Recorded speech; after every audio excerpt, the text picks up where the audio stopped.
Malacañang is warning the public against lambasting President Duterte amid the Corona-19 pandemic.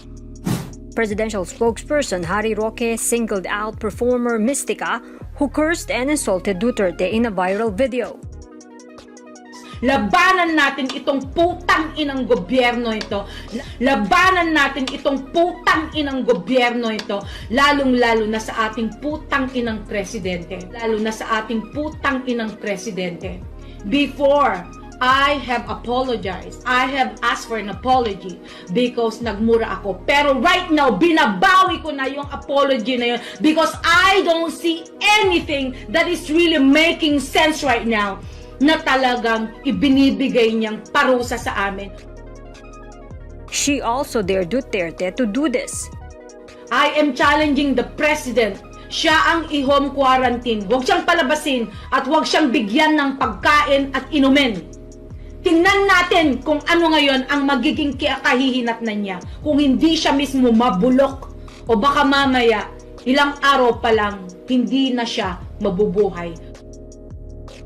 Roque explained,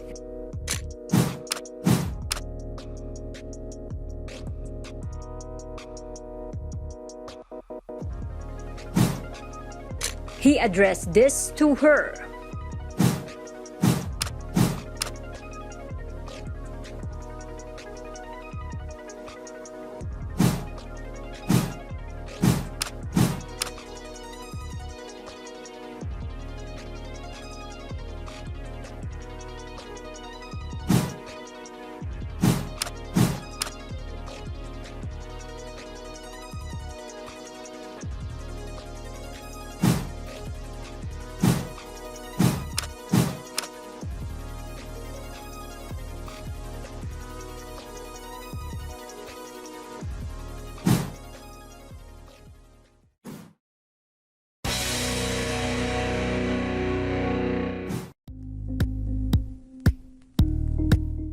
Thank you for watching Politiko TV. Please like and subscribe to our channel for more videos.